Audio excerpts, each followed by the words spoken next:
Audio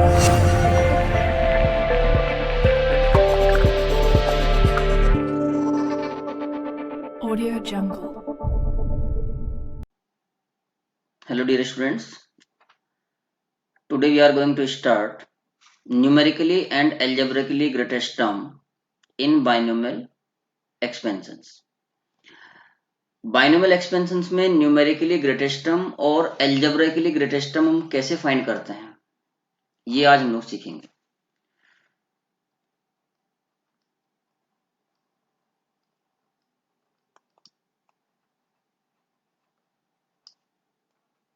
Numerically greatest term,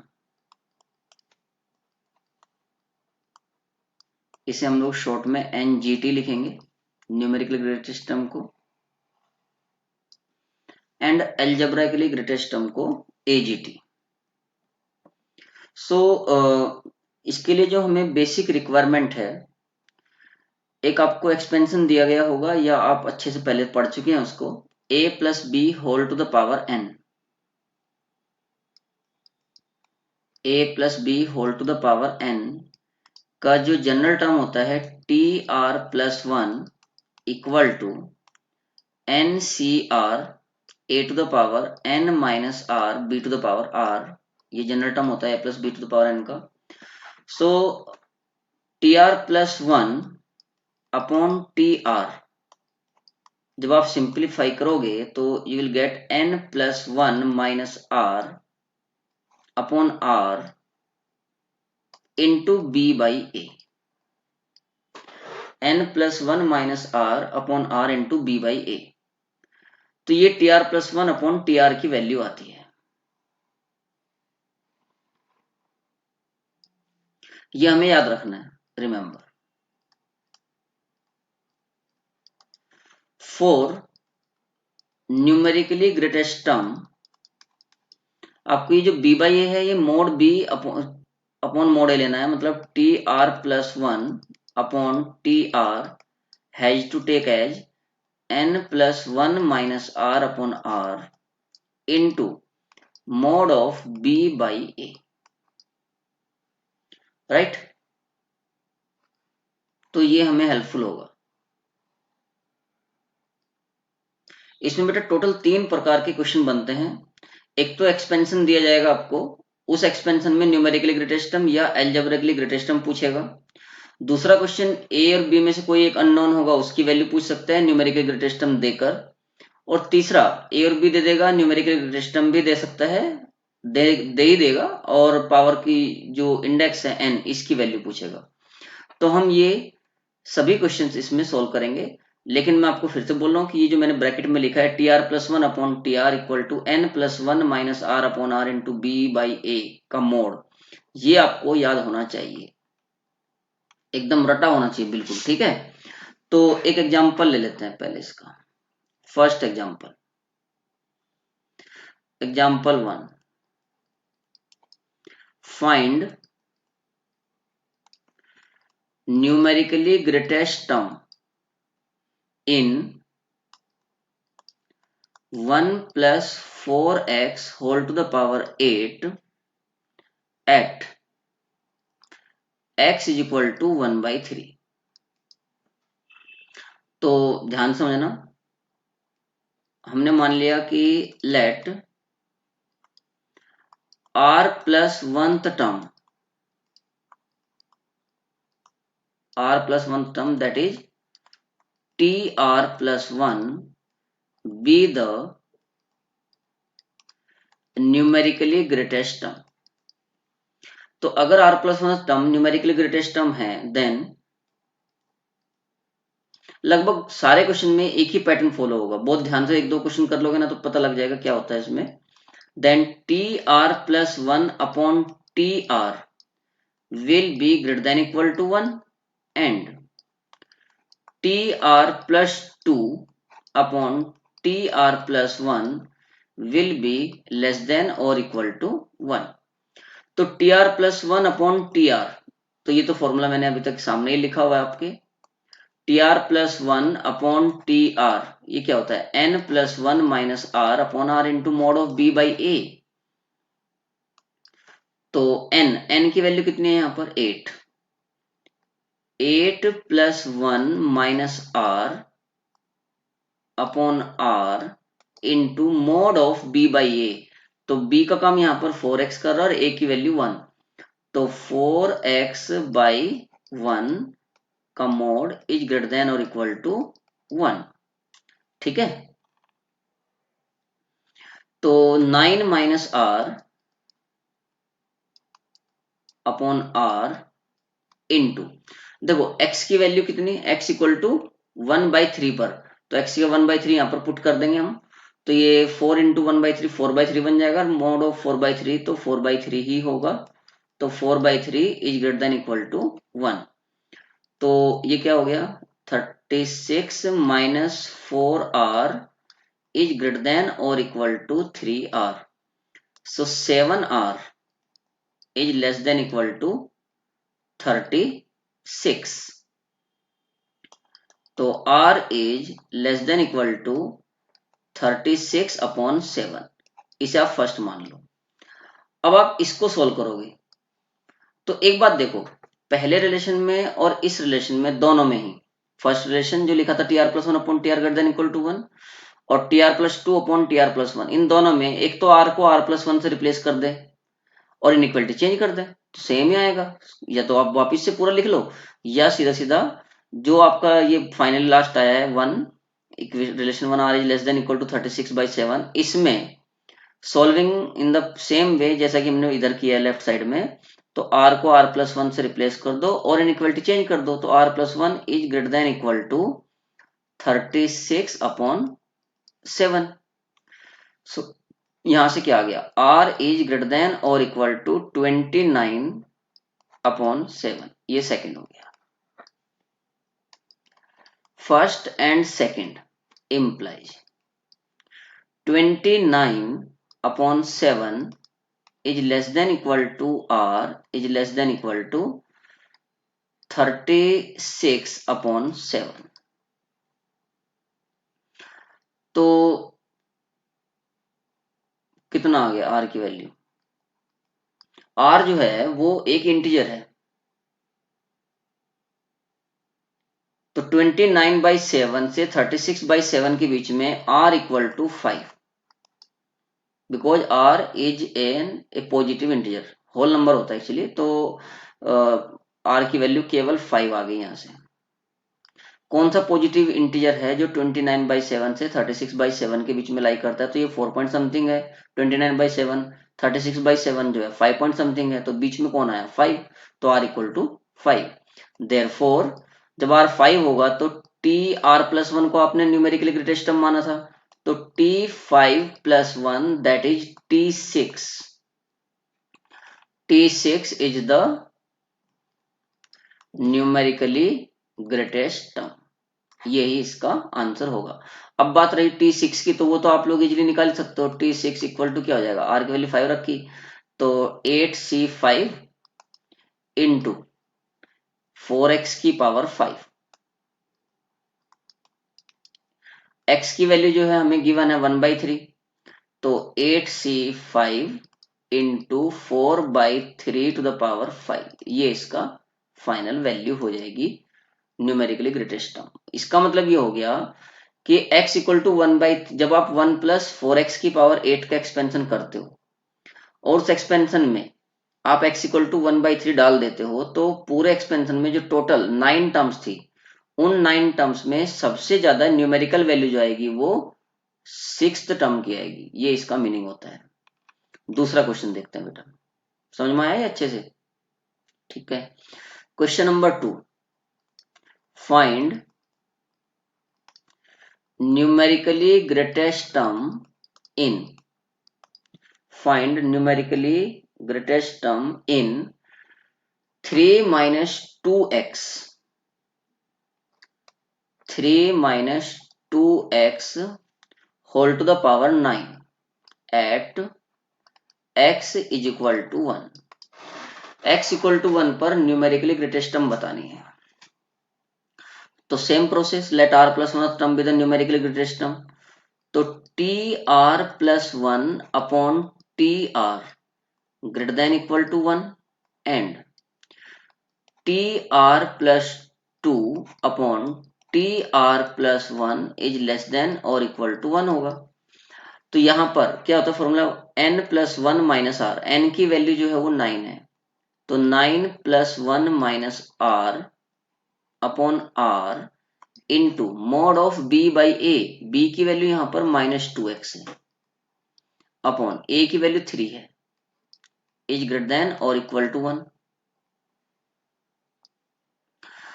10 minus are upon are into x equal to 1 पे पूछा गया, तो जब यहाँ पर x इक्वल टू 1 पुट करोगे तो ये -2/3 का मोड हो जाएगा जो कि 2/3 होता है, तो 2/3 is greater than equal to 1। तो 20 माइनस 2r इज ग्रेटर देन और equal to 3r, so 5r is less than और इक्वल टू 20, मतलब r इज लेस देन और इक्वल टू 4, इसे फर्स्ट मान लो। और जब आप T R plus 2 upon T R plus 1 less than equal to 1 को सोल्व करोगे तो जो आपका इधर आता है उसी में ही आपको r को r प्लस 1 से रिप्लेस कर दो और इनइक्वालिटी चेंज कर दो, तो r plus 1 is greater than equal to 4, तो यहां से आ जाएगा r is less than equal to greater than equal to 3। ये सेकंड हो गया। First and second implies that 3 less than equal to r less than equal to 4, इसका मतलब r की जो पॉजिटिव वैल्यूज होंगी वो 3 एंड 4 होंगी। तो hair t3 plus 1 and t4 plus 1, that is t4 and t5 are numerically greatest term, अब मैं इसी क्वेश्चन में बेटा आपको एल्जेब्रिकली ग्रेटेस्ट टर्म के बारे में बताता हूं कि एल्जेब्रिकली ग्रेटेस्ट टर्म का मतलब क्या है। देखो t4 और t5 में न्यूमेरिकल वैल्यू तो सेम ही आएगी मोड लेने के बाद जो वैल्यू बनती है, लेकिन अगर आप इन दोनों की वैल्यू अलग अलग फाइंड करो तो t4 कितना आएगा। देखो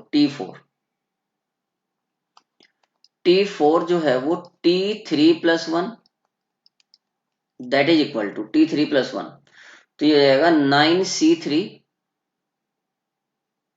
9c3 3 की पावर 9 माइनस 3 इंटू -2x की power 3, at x equal to 1 चाहिए, तो एट x इक्वल टू 1 ये वैल्यू आ जाएगी -9c3 into 3 to the power 6 2 to the power 3,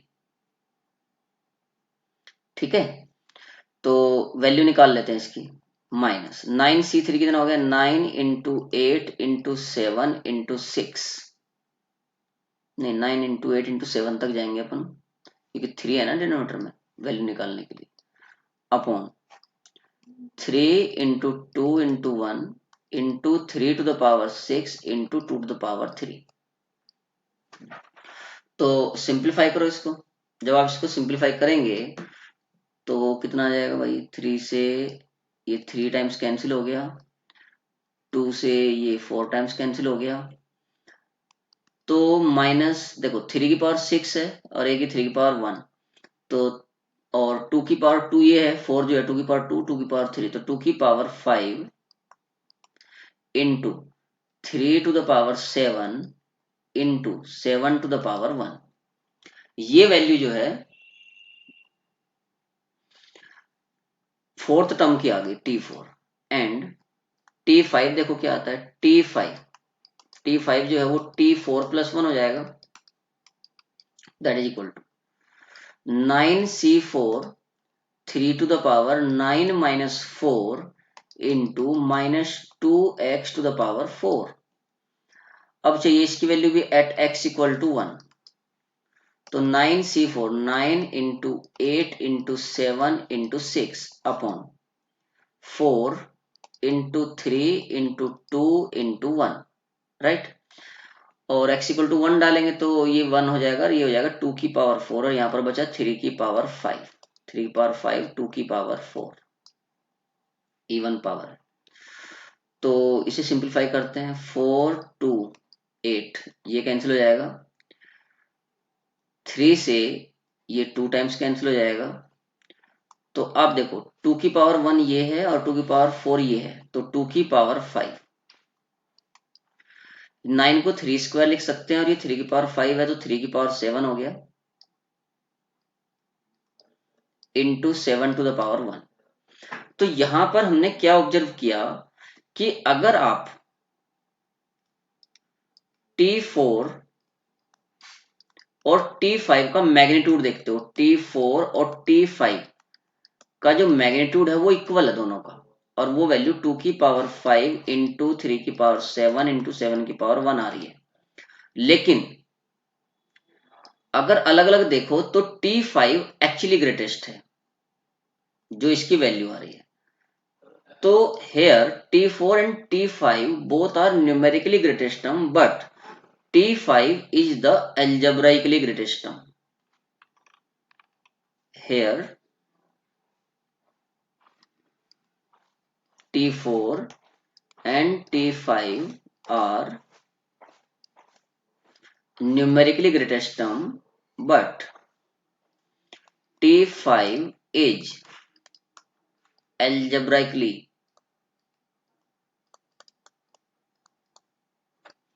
greatest term.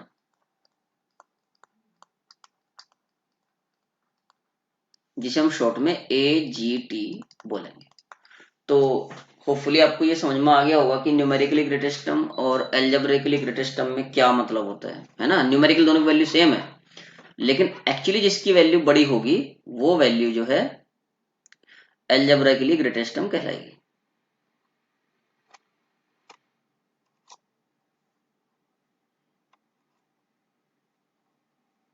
Next question देखो, एग्जांपल 3।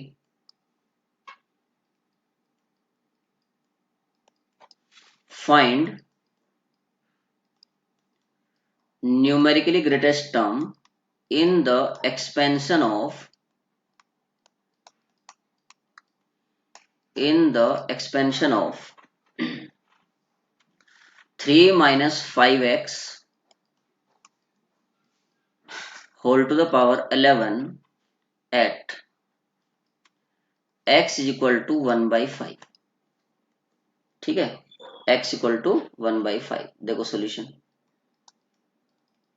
मान लो कि जनरल टर्म इसका r+1 टर्म ही न्यूमेरिकली ग्रेटेस्ट टर्म है, तो tr+1 upon tr is greater than equal to 1 and tr+2 अपॉन tr+1 लेस देन और equal to 1।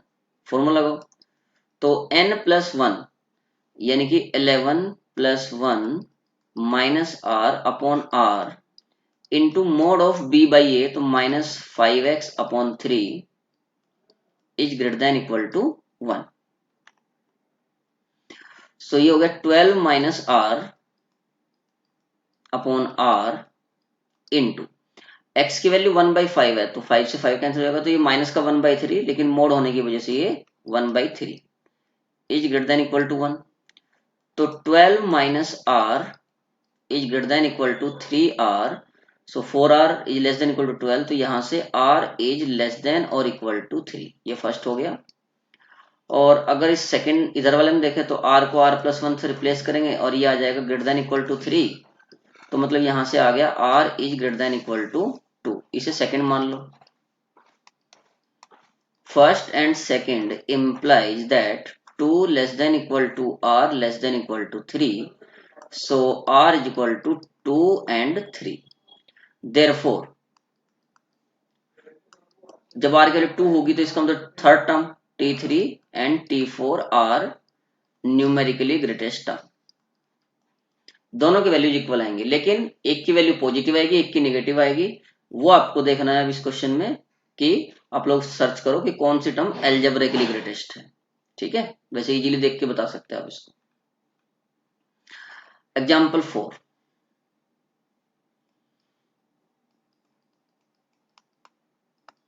Find numerically greatest term in the expansion of 2 minus 3x whole to the power 9 at x is equal to 3/2।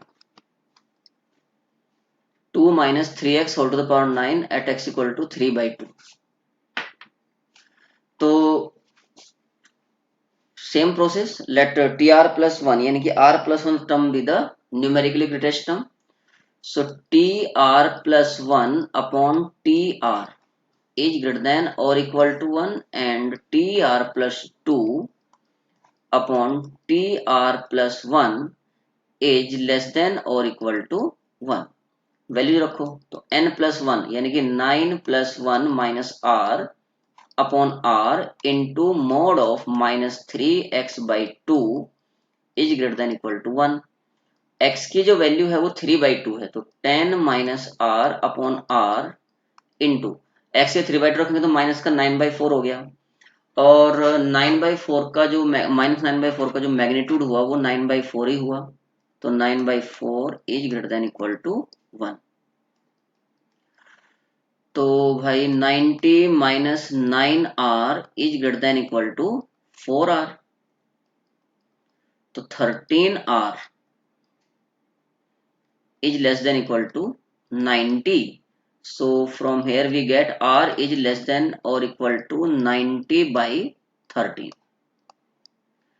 और second वाले को find करने के लिए सीधा r को r plus 1 से रिप्लेस कर देंगे, तो r plus 1 is greater than equal to 90/13। It means r is greater than equal to 13 subtract कर देंगे तो कितना आ जाएगा 67, नहीं 77, सॉरी 77/13, ये second. First and second implies क्या आ गया relation, 77/13 is less than equal to r is less than equal to 90/13। तो 78 जो है वो 13 से ज्यादा होता है और 91, ओके देखो ये आ गया r इक्वल टू 6, क्योंकि ये वैल्यू 6 से ज्यादा हो रही है, मतलब ऐसे समझ लो कि 77/13 और 90/13 के बीच में जो पॉजिटिव इंटीजर है वो r इक्वल टू 6 है, क्योंकि r बिलोंग्स टू n है ना। It means t6 plus 1 that is t7 is the numerically greatest term।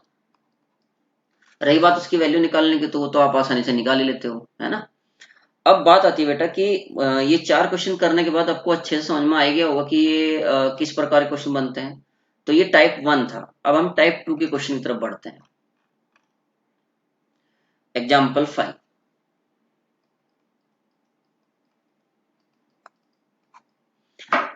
if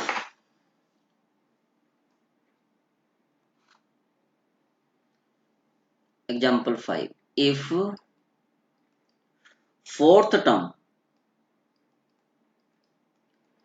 if fourth term is numerically greatest term in the expansion of 2 plus 3x by 8 whole to the power 10, then find x। तो ये जो है ना second category का question बन गया, जिसमें हमें ये बताया गया है कि fourth term numerically greatest term है और हमें x की वैल्यू फाइंड आउट करनी है। तो इस बार हमें ये मानना नहीं है कि भाई r plus 1 टर्म भी द न्यूमेरिकली ग्रेटेस्ट टर्म, क्योंकि ऑलरेडी पता है कि r जो न्यूमेरिकली ग्रेटेस्ट टर्म है वो फोर्थ टर्म है। तो this time you have to take tr plus 1 upon tr strictly greater than 1 and tr plus 2 upon tr plus 1 strictly less than 1। तो tr plus 1 क्या होता है 10 plus 1 माइनस r, अभी r की वैल्यू कितनी है यहाँ पर फोर्थ टर्म है, तो इसका मतलब here r equal to 3, here r equal to 3। तो n plus 1 माइनस r यानी कि 3 अपॉन r मतलब 3 is greater then into mode of b by a, तो 3x अपॉन 16 हो जाएगा, 3x upon 16 is greater then 1। तो कितना आ गया 8/3 इंटू 3 mod x अपॉन 16, ऐसा लिख सकते हैं इसको, इज ग्रेटर देन 1। 3 से 3 कैंसिल हो गया, तो यहां से मेरे पास ये आ गया mod x is greater then 2। First इसको देखो क्या चेंज आएगा, अभी तो r को r+1 से रिप्लेस नहीं कर सकते, इसलिए इसको सोल्व करो। तो tr+2 अपॉन ये हो जाएगा n प्लस, r की जगह r+1 आना है, फॉर्मूला तो सेम ही रहेगा। तो n+1 यानी कि 10+1 माइनस r का मतलब यहाँ पर r+1 लेना पड़ेगा आपको, upon r+1 into mod of b by a, वो तो 3x/16 ही होगा, इज लेस देन 1। r की जो वैल्यू है वो 3 है, तो 11 माइनस 4, 11 माइनस 4 मतलब 7 upon 4 into 3 mod x upon 16 is less then 1। तो ये कितना आ गया, mod x is less then 64 upon 21, इसे सेकेंड मान। So first and second implies, first and second से हमें क्या मिल रहा है, 2 less than mod x less than 64 upon 21। ठीक है, और इसका मतलब क्या होता है, अगर इसको आप इंटरवल की फॉर्म में लिखोगे तो क्या बन जाएगा, ये x बिलोंग्स टू -64/21 से -2 यूनियन 2 टू 64 अपॉन 21, ये इसका आंसर होगा। तो इसमें हमें x की वैल्यू फाइंड आउट करनी थी। अब एक क्वेश्चन रहेगा इसमें, एक वैरायटी, जब n अननोन हो तो n की वैल्यू फाइंड करने के लिए एक क्वेश्चन और ले लेते हैं। Example 6,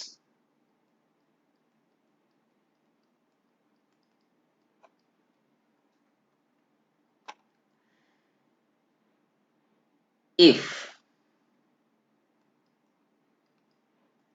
ninth term is the numerically greatest term in x/5 plus 2/5 whole to the power n at x equal to 1, then find n, find n। तो सेम प्रोसेस अप्लाई करेंगे। सॉल्यूशन देखिए,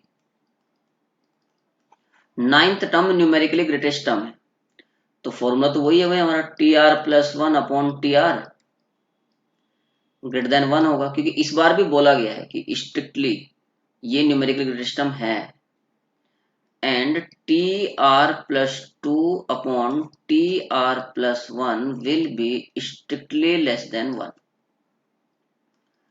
तो 9 नहीं आएगा, n है, n तो n ही है इस बार।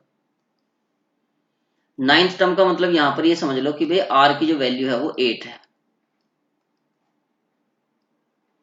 तो n+1 minus r upon r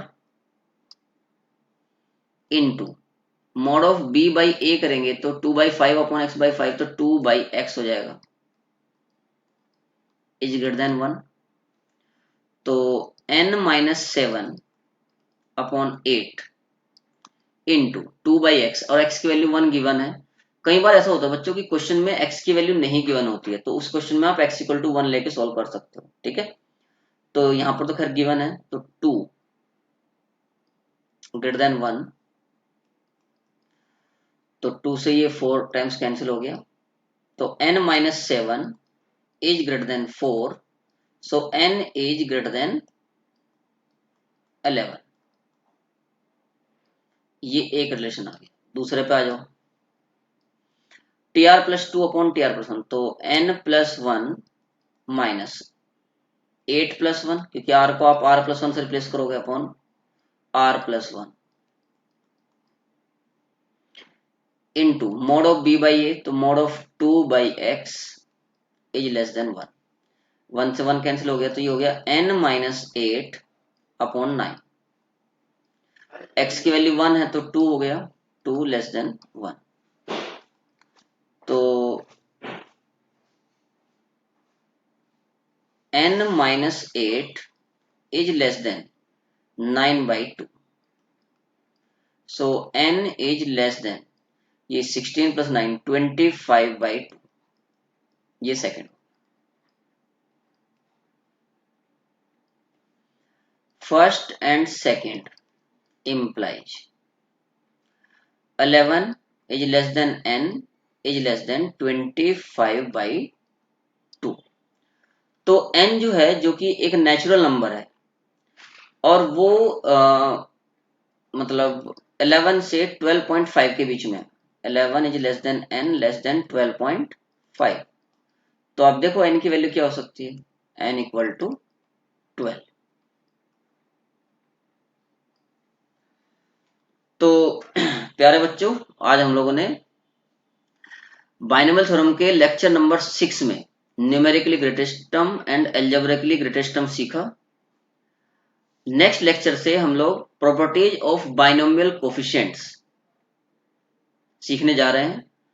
उसके पहले आप लोगों की जो प्री रिक्वायरमेंट है कि आप उसको अच्छे समझ सकें, तो प्री रिक्वायरमेंट ये है कि आप ये पांचों लेक्चर, 5 के 6 हो गए हैं आज को मिला के, तो पहले जो 6 लेक्चर्स हैं वो बहुत अच्छे से एक बार तैयार करें, रिवाइज करें उनको, उनके जो क्वेश्चन हैं उनको सोल्व करें। और अब यहां से आगे बाइनोमियल थ्योरम जो है एक बहुत ही सुंदर फॉर्मेट में बढ़ेगा आगे। हर दिन क्वेश्चंस भी देखने में बड़े डरावने टाइप के भी लगते हैं, कई बार बड़े सुंदर भी लगते हैं, लेकिन वो क्वेश्चंस जो है सोल्व करने के टेक्निक्स बहुत अच्छी हैं, है ना। तो be happy and keep learning. Thank you.